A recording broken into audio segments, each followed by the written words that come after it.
punguza basi hizo nguo sasa.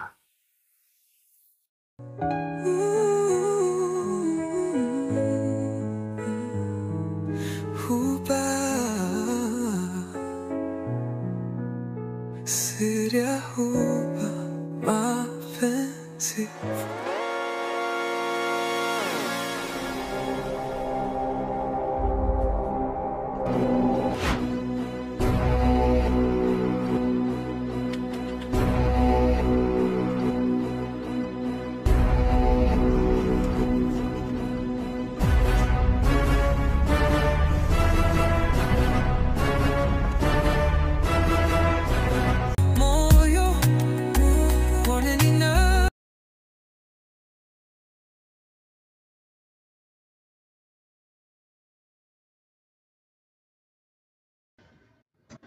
Unatamani tuweke vipi katika sehemu inayofuata ya mwendelezo wa Siri ya Huba? Kwa maana ya kwamba unatamani kumwona RK ampende Aisha au ampende Mariam.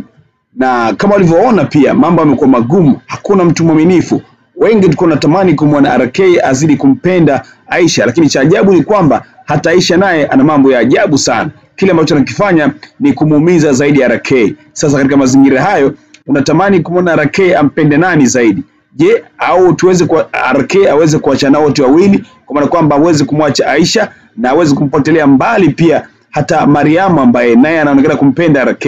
Badala yake ni kwamba RK aweze kumtafuta mwanamke mwingine ambaye anaweza kumtuliza roho. Je, unadhani hilo litakuwa ni suluhisho kwa Siri ya Huba?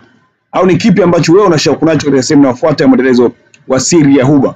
Unaweza kaandika kwenye comment hapo kile ambacho wewe unatamani kiwe katika sehemu inayofuata ya mwendelezo wa Siri ya Huba. Yes, andika kwenye comment hapo kile ambacho unashauku nacho.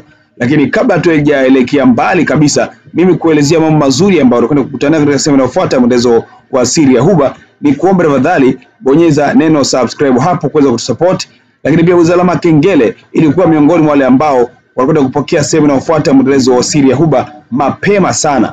Takwimu zinaonyesha watu wengi ambao wanatazama Siri ya Huba wamekuwa wakitazama tu bila kutusupport, kwa maana kwamba ya kusupport kwa kubonyeza neno subscribe na kubonyeza alama kengele hivyo.